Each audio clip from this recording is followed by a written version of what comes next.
RAM क्या होता है, बात करेंगे रैम। तो रैम का फुल फॉर्म आपको हमने बता ही दिया, फिर से लिखे दे रहे हैं।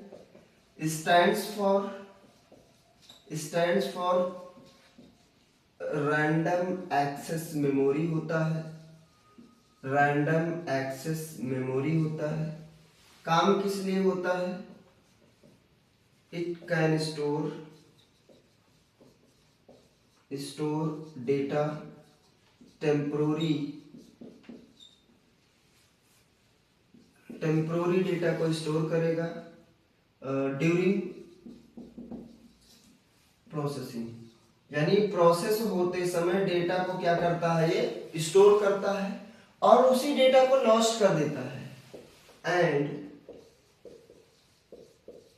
Those data is lost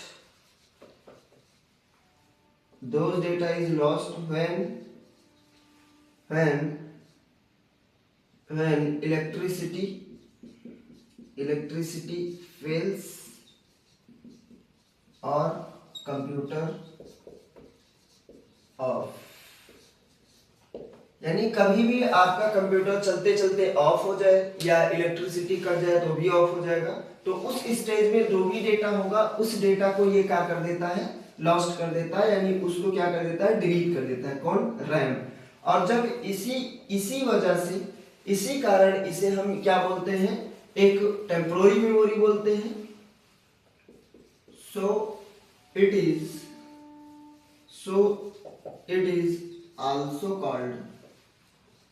also called a temporary memory या volatile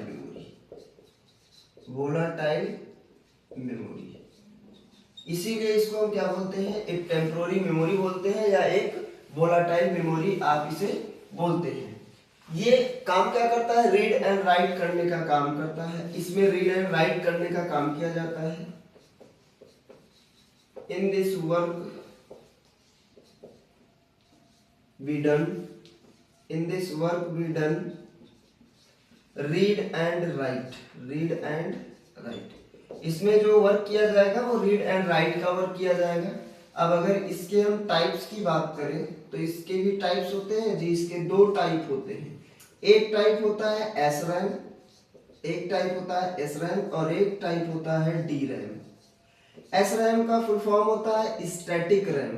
क्या होता है? Static RAM. रैम का वही फुल फॉर्म हो जाएगा रैंडम एक्सेस मेमोरी, ऊपर लिख दिए हैं। डी का फुल फॉर्म होता है डायनेमिक रैम। क्या होता है? Dynamic RAM. ये क्या होता है? ये स्टैटिक रैम होता है, डायनेमिक रैम होता है। इसकी बात करें तो ये थोड़ा स्लो होता है, ये थोड़ा फास्ट होता है, लेकिन ये क्या होता है, ये कॉस्टली होता है। और ये थोड़ा कम होता है, यानी ये थोड़ा चीपेस्ट होता है। हम लोग ज्यादातर DRAM यूज करते हैं। हम लोग क्या यूज करते हैं? ज्यादातर DRAM। आप इसका स्क्रीनशॉट लीजिएगा और उसके बाद में हम आगे बढ़ते हैं। अब रैम को हम, आपने स्क्रीनशॉट लिया होगा, रैम को हम आगे बढ़ाएंगे और रैम में हम SRAM को ना पढ़ के DRAM को पढ़ेंगे, DRAM के टाइप्स पे पढ़ेंगे, DRAM के टाइप्स पढ़ेंगे। आपने इसका स्क्रीनशॉट लिया होगा, उम्मीद है आपको इतना समझ में आया होगा।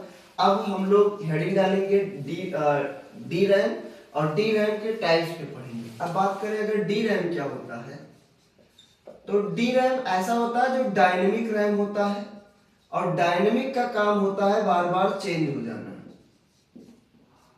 ये काम क्या होता है? DRAM का काम होता है बार बार चेंज होना, यानी ये बार बार क्या हो जाता है? चेंज हो जाता है। यानी चेंज होने का मतलब क्या? डेटा चेंज हो जाता है जी? नहीं, डेटा का रेट चेंज हो जाता है। और जब डेटा का रेट चेंज होगा तो ये फिक्स मेमोरी नहीं होती है, इसीलिए ये डायनेमिक इसको कहा जाता है। डायनेमिक में क्या होता है? डेटा का जो रेट होता है वो समय समय से चेंज होता रहता है, और समय से चेंज यानी इसको रिफ्रेश, इसमें डेटा को रिफ्रेश होता रहता है, और जब रिफ्रेश होता रहता है तो क्या होता है? आपका डेटा लॉस्ट होने से बचा रहता है। DRAM के टाइप की बात करें तो DRAM जो होता है ये दो टाइप का होता है। अगर इसके टाइप्स की बात करें तो ये दो टाइप का होता है। पहला टाइप होता है SDRAM। क्या होता है एसडी रैम। एसडी रैम का फुल फॉर्म होता है सिंक्रोनस डायनेमिक रैम होता है। और दूसरा जो पार्ट होता है वो होता है डबल डी रैम, यानी डीडी रैम जिसको बोलते हैं। इसका फुल फॉर्म होता है double data rate D RAM, यानी डबल डी है इसका मतलब डबल डेटा हो गया, और एक डी का मतलब एक का मतलब हो गया डी का मतलब हो गया डबल, और एक डी का मतलब हो गया डेटा रेट। यानी जो अब इसी में जो आपने एक नाम सुना होगा DDR2 रैम, आपने एक नाम सुना होगा DDR2, एक नाम सुना होगा DDR3, नाम सुना होगा DDR4। ये सब क्या है, ये इसी के टाइप है। फिलहाल इसके आगे ज्यादा नहीं जाएंगे क्योंकि इतना एग्जाम में इतना बहुत ज्यादा टफ, इतना अंदर जाके नहीं पूछता है। आपको हम एस रैम और डी रैम के बीच डिफरेंस बता दे रहे हैं। डिफरेंस क्या होता है पहले आप इसको लिखेंगे, यहीं पे समझा दे रहे हैं। जैसे मान लिया आपको पता है कि एक सर्किल है, तो इस सर्किल में एक होगा क्लॉकवाइज और एक होगा एंटी क्लॉकवाइज, यानी एक होता है क्लॉकवाइज और एक होता है एंटी क्लॉकवाइज। क्लॉकवाइज में डेटा सीधा सीधा मूव करता है, एंटी क्लॉकवाइज में डेटा उल्टा मूव करता है, यानी जो घड़ी की दिशा होती है उसके डिफरेंट साइड में मूव करता है। इतना आपको पता होगा। जैसे मान लिया एक डेटा है तो एक ऐसे डेटा मूव होता है, मान लिया ऐसे मूव होता है। अगर मान लिया डेटा हमारा एस रैम पे, यानी कंप्यूटर में एस रैम लगा हुआ है, तो एस रैम केवल और केवल किस पे काम करेगा, राइजिंग एज पे काम करेगा, फॉलिंग एज पे काम नहीं करेगा, यानी इस पे काम नहीं करेगा, फिर इस पे काम करेगा, फिर इस पे काम करेगा, नहीं सॉरी इस पे नहीं, इस पे, फिर इस पे काम करेगा। यानी अगर डेटा हमारा ऐसे मूव हो रहा है, इस तरीके से मूव हो रहा है, इस तरीके से मूव हो रहा है, तो डेटा हमारा केवल और केवल किस एज पे काम करेगा, राइजिंग एज पे काम करेगा। ये होता है राइजिंग एज। क्या होगा, राइजिंग एज। और इस राइजिंग एज में केवल काम करेगा एसडी रैम। क्या काम करेगा, एसडी रैम। और अगर हम डबल डेटा रैम यानी डबल डीडी रैम लगा दें, डबल डेटा रैम, तो ये राइजिंग एज के साथ साथ किस एज पे काम करेगा, फॉलिंग एज पे भी काम करेगा। इसीलिए ये क्या होता है, ये फॉलिंग एज होता है। और फॉलिंग एज में क्या होता है, फॉलिंग एज में क्या होता है कि डेटा जो हमारा है वो डबल डेटा, यानी उसकी स्पीड जो होती है वो दुगनी हो जाती है। जैसे आपने पढ़ा होगा ट्रांसफार्मर में एक एसी करंट जो होता है वो ऐसे चलता है, ऐसे यानी ऐसे चलता है। और पहले जब एक ही ट्रांसफार्मर हुआ करता था तो ऊपर जैसे जाता था तो लाइट जल जाती थी, नीचे आता था बुझ जाती थी, फिर जल जाता था फिर बुझ जाती थी, फिर जल जाता था फिर बुझ जाती थी। यानी इसमें एक ट्रांसफार्मर ऐसा लगाया जाता है जो निगेटिव वाले डेटा को क्या, निगेटिव में क्या करता है, करंट को बनाए रखता है। और ये जहाँ पे न्यूट्रल होता है यहाँ पे हमें झटका देता है एसी करंट, और ये ऊपर जाता है तो जलता है, नीचे आता है तो जलता है। और जो ये बीच का एरिया होता है ये न्यूट्रल होता है, और इसी न्यूट्रल पे आपको पता होगा कि आपको करंट नहीं मारता है, एसी करंट जो होता है वो क्या देता है, झटका देता है। इसीलिए यही वजह है। और सेम ऐसे ही ये वर्क करता है। ये वर्क करता है तो कभी कभी आप देखे होंगे क्लिक करते होंगे तो ऐसा घूमने लगता है, यानी ये एरो जो होता है ये कभी कभी ऐसे ऐसे सर्चिंग पे आ जाता है और थोड़ा टाइम लगा लेता है सर्चिंग का। यही वजह है कि इसको डेटा मिल नहीं पाता है। मिल नहीं पाता है तो उसे हम क्या कहेंगे, अभी आपको हम इसके अगला पॉइंट बताएंगे तो बताएंगे। आप इसका स्क्रीनशॉट लेंगे, उम्मीद है आपने स्क्रीनशॉट लिया होगा। और अब अगला पॉइंट इसी में हम आगे बढ़ाएंगे, यानी रैम हमारा हो गया। अब हम इसके दूसरे पार्ट, प्राइमरी मेमोरी के दूसरे पार्ट में बात करेंगे। और प्राइमरी मेमोरी का जो दूसरा पार्ट होता है उसको हम क्या बोलेंगे, रोम। रोम का काम होता है डेटा को स्टोर करना, stands for read only memory. इसका फुल फॉर्म क्या होता है, रीड ओनली मेमोरी इसका फुल फॉर्म होता है। लिखेंगे आप लोग।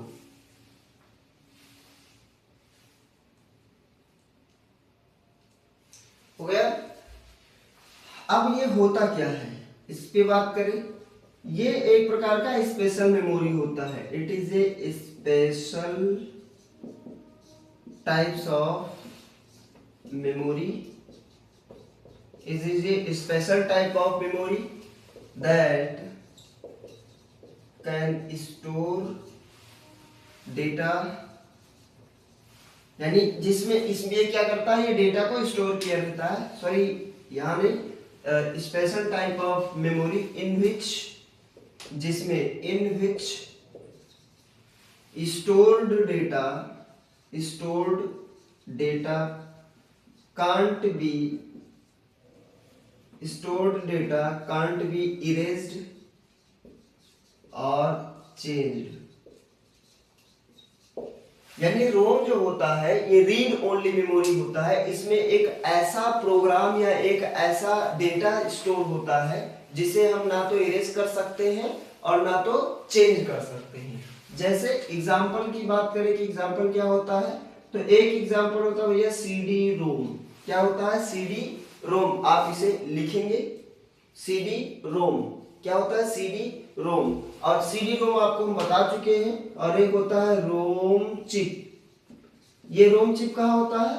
On motherboard. कहाँ होता है? मदरबोर्ड।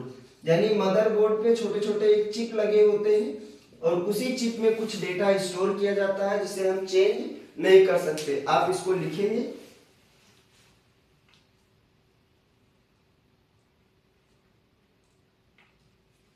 आपने इसे लिखा होगा। और CD रोम के बारे में हमने पिछले क्लास में स्टोरेज डिवाइस में पढ़ लिया है। हम रोम चिप के बारे में बात करेंगे और आप लोग इसका हेडिंग लगाएंगे रोम चिप, कि रोम चिप क्या होता है। रोम चिप क्या होता है? ROM chip.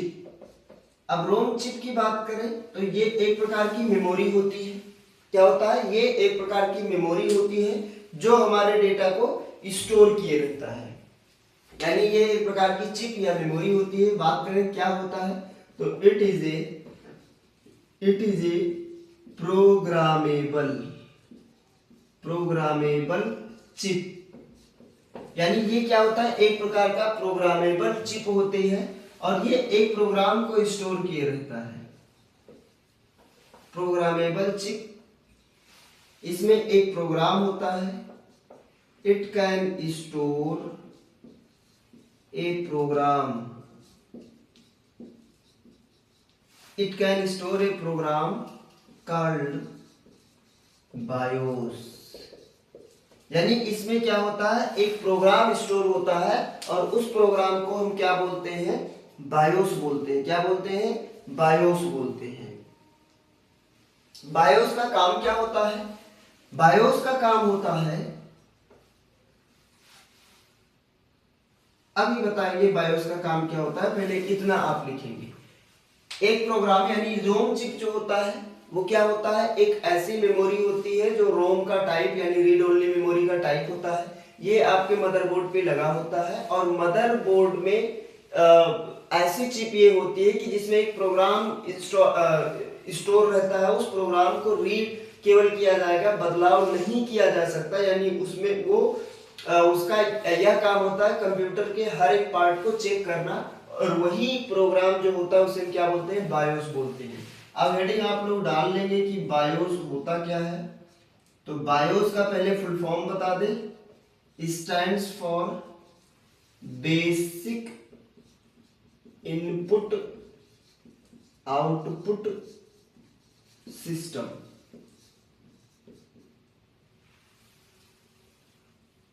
Basic input output system, ये होता है बायोस का फुल फॉर्म।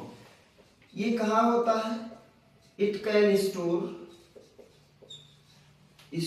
इन रोम चिप। यानी ये रोम चिप में स्टोर होता है। काम क्या होता है? It works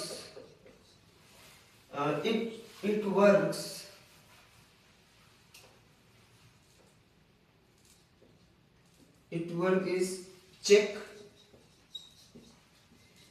all parts of computer। काम क्या होता है? ये कंप्यूटर के हर एक पार्ट को चेक करता है। अच्छा, ये कंप्यूटर के हर एक पार्ट को चेक करता है तो उस प्रोसेस को कुछ हम कहते होंगे। जैसे आप कंप्यूटर जब ऑन करते होंगे या लैपटॉप ऑन करते होंगे तो उसमें कुछ प्रोग्राम लिखाए होते हैं, वो 10 से 15 सेकंड के लिए ऐसे आते जाते रहते हैं, अपने आप मूव होते रहते हैं, तो उसे ही बायोस कहा जाता है। वो बायोस आपके मदरबोर्ड में एक चिप लगी होती है जिनको हम आईसी या चिप रोम चिप बोलते हैं, उसमें ये प्रोग्राम स्टोर रहता है। जब कंप्यूटर या लैपटॉप ऑन किया जाता है तो वो आता है, जैसे मोबाइल आप ऑन करते हैं तो मोबाइल का कंपनी का नाम पहले आता है, फिर वो एंड्रॉइड को मूविंग में लोड करता है, उसका काम ही होता है, वो बायोस ही होता है। वो आके आपके कंप्यूटर में हर एक पार्ट को चेक करता है और देखता है कि कौन कौन से पार्ट लगे हैं, कीबोर्ड लगे हैं, कितने कीबोर्ड लगे हैं, माउस लगे हैं, कितने माउस लगे हैं, प्रिंटर लगा है, स्कैनर लगा है, यानी कितने भी इंटरनल और एक्सटर्नल पार्ट लगे हो, हर एक पार्ट को क्या करता है बायोस चेक करता है, और चेक करने के बाद ही कंप्यूटर को सक्सेसफुली ऑन कर देता है। क्या कर देता है? सक्सेसफुली ऑन कर देता है। अब ये कंप्यूटर के हर एक पार्ट को चेक करेगा, तो इसके चेक करने के प्रोसेस को हम क्या बोलते हैं? It's checks process called POST. यानी इसे चेक करने के प्रोसेस को हम क्या बोलेंगे? पोस्ट बोलते हैं। और पोस्ट का मतलब होता है पावर ऑन सेल्फ टेस्ट। क्या होता है? Power on self test. जब कंप्यूटर ऑन होता है तो ऑन होते समय जो बायोस होता है वो बायोस आपके कंप्यूटर के हर एक पार्ट को चेक करता है, और चेक करने के प्रोसेस को हम क्या बोलते हैं? पोस्ट बोलते हैं। और इस पोस्ट का फुल फॉर्म होता है पावर ऑन सेल्फ टेस्ट। आप इस लाइन को याद रखिएगा, ये एग्जाम में बहुत पूछा जाता है, और इस एग्जाम को याद रखिए, इस पॉइंट को याद रखिएगा, ये एग्जाम में पूछा जाता है कि बायोस जो होता है वो कहाँ स्टोर होता है। तो बायोस में स्टोर होता है रोम चिप में, और रोम चिप लगा होता है मदरबोर्ड में। रोम चिप में एक प्रोग्राम होता है जो इरेजेबल नहीं होता है, केवल रीडेबल होता है, उन्हें हम बायोस बोलते हैं। और बायोस का काम क्या होता है? आपका कंप्यूटर जब ऑन किया जाता है तो आपके कंप्यूटर में हर एक पार्ट को चेक करने का काम बायोस करता है। आप इसका स्क्रीनशॉट लीजिए, उम्मीद है आपने स्क्रीनशॉट लिया होगा। अब स्क्रीनशॉट लिया होगा, एक बहुत इंपॉर्टेंट पॉइंट आप नोट करेंगे, बहुत इंपॉर्टेंट पॉइंट नोट करेंगे। ये हर एक एग्जाम में लगभग फंडामेंटल में पूछा जाता है। क्या पूछा जाता है कि बायोस को कहते क्या है? तो बायोस तो एक प्रोग्राम हो ही गया, लेकिन इसे कहेंगे क्या? ये कहाँ स्टोर होता है? बायोस क्या होता है? तो बायोस तो अभी हमने बताया, एक प्रोग्राम ऐड करेंगे फर्मवेयर, एक हेडिंग लगाएंगे फर्मवेयर क्या होता है। तो अगर फर्मवेयर की बात करें तो पहले समझा दें, फर्मवेयर हम उस एक्टिविटी को कहते हैं जब कोई सॉफ्टवेयर किसी हार्डवेयर में स्टोर हो और उस सॉफ्टवेयर को इरेज ना किया जा सके, केवल रीड ओनली ही हो, तो उसे हम क्या बोलेंगे? फर्मवेयर बोलते हैं। उसे क्या बोलते हैं? फर्मवेयर बोलते हैं।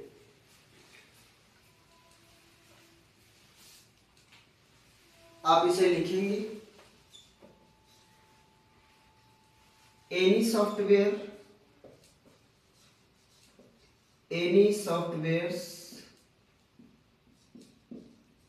can store in a hardware and it is only readable, not erasable। यानी ऐसा प्रोग्राम या ऐसा सॉफ्टवेयर जो किसी हार्डवेयर में स्टोर हो, उसे हम केवल और केवल पढ़ सके, इरेज ना कर सके या इरेजेबल हो ही ना, तो इसे हम क्या बोलेंगे? कॉल्ड फर्मवेयर बोलते हैं। इसे हम क्या बोलेंगे? फर्मवेयर बोलेंगे। और एग्जाम्पल की अगर बात करें तो यही एग्जाम्पल हो जाएगा बायोस। क्या हो जाएगा? बायोस। जैसे बायोस एक प्रोग्राम है जी, प्रोग्राम है।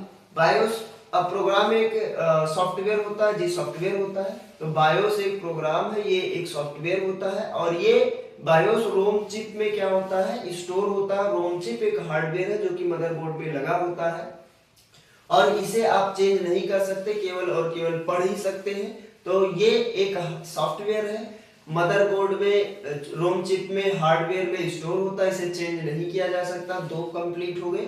और इसे चेंज नहीं कर सकते, दो तो हो ही गया। और जब कोई सॉफ्टवेयर किसी हार्डवेयर में स्टोर होता है, उसे चेंज ना किया जा सके, तो उसे हम क्या बोलेंगे? उसे हम बोलते हैं फर्मवेयर। जैसे एग्जांपल में क्या हो गया? बायोस। तो बायोस क्या है? एक प्रोग्राम तो है, लेकिन वो जिस मेमोरी में स्टोर होता है उसे हम क्या बोलते हैं? फर्मवेयर बोलते हैं। आप इसको लिखेंगे और उसके बाद हेडिंग लगाएंगे टाइप्स ऑफ रोम। आपने स्क्रीनशॉट लिया होगा उम्मीद है। अब नेक्स्ट हेडिंग आप लोग लगाएंगे, और नेक्स्ट हेडिंग आप कौन से लगाएंगे? Types of ROM. क्या लगाएंगे? Types of ROM. यानी रीड ओनली मेमोरी के भी टाइप होते हैं जी, होते हैं। कितने टाइप होते हैं बता दे रहे हैं। इसके दो टाइप होते हैं। एक होता है प्रोग्रामेबल रोम, जिसको हम पी रोम बोलते हैं। क्या बोलते हैं? पी रोम बोलते हैं। एक टाइप इसका होता है जिसको हम ई रोम बोलते हैं, सॉरी ईपी रोम बोलते हैं, ईपी रोम बोलते हैं। एक टाइप जो होता है वो इसका होता है डबल ईपी रोम होता है। क्या होता है? डबल ईपी रोम। फुल फॉर्म बता दे रहे हैं। पी रोम का मतलब होता है प्रोग्रामेबल, प्रोग्रामेबल रोम, प्रोग्रामेबल रोम होता है। इसी को हम वॉर्म बोलते हैं। वॉर्म आपको पीछे पढ़ा चुके हैं। क्या होता है? Write once, read many.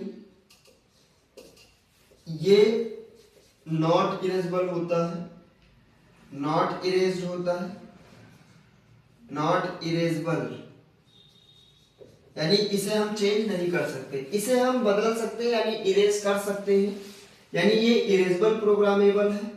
क्या है? फुल फॉर्म लिखते हैं। इरेजेबल प्रोग्रामेबल रोम है, यानी ये ऐसी मेमोरी, ऐसा रोम का टाइप है जिन्हें इरेज किया जा सकता है। और कैसे इरेज किया जाएगा? Erased by ultraviolet.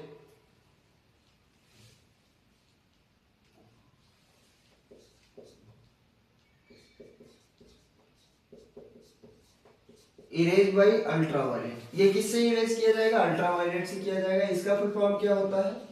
इसका हो जाएगा electricity erasable, electricity erasable programmable रोम। इसे किससे इरेज करेंगे? Erased bye electricity.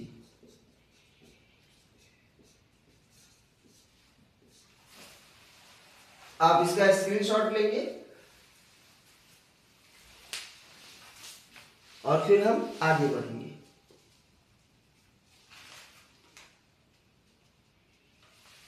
उम्मीद है आपने स्क्रीनशॉट लिया होगा। बता दे रहे हैं, रोम जो होता है उसे आप बदलाव तो नहीं कर सकते, लेकिन कुछ रोम ऐसे होते हैं जिनमें बदलाव किया जा सकता है। और बदलाव करने का मतलब उसमें उसको इरेज किया जाएगा, और इरेज करने के बाद दूसरा डेटा लिखा जाएगा। रोम के पहले टाइप को हम बोलते हैं प्रोग्रामेबल, यानी पी रोम। पी रोम का फुल फॉर्म होता है प्रोग्रामेबल रीड ओनली मेमोरी। ये ऐसा रोम होता है जिनको हम वॉर्म भी बोलते हैं। और वॉर्म आपको पहले पढ़ाए जा चुके हैं, सीडी रोम वाला, कि डेटा को अगर रीड और राइट करना है तो लेजर बीम से किया जाएगा, और एक बार कर दिया जाएगा, दोबारा चेंज नहीं होता है। इसलिए इसको हम write once read many memory बोलते हैं, और ये इरेज नहीं किया जा सकता। दूसरा टाइप जो होता है वो ईपी रोम होता है, यानी इरेजेबल प्रोग्रामेबल रोम होता है। और इरेजेबल अगर होता है तो किससे इरेज किया जाएगा? अल्ट्रा वायलेट से किया जाएगा, पराबैंगनी किरण से किया जाएगा। तीसरा जो टाइप होता है वो होता है डबल ईपी रोम, और डबल ईपी रोम का फुल फॉर्म हो जाएगा इलेक्ट्रिसिटी इरेजेबल प्रोग्रामेबल रोम, यानी ऐसा प्रोग्रामेबल रोम होता है जो इलेक्ट्रिसिटी से क्या किया जाएगा? इरेज किया जाएगा। और ये इरेज जो होता है वो इलेक्ट्रिसिटी से इरेज होता है। आप इसका स्क्रीनशॉट लेंगे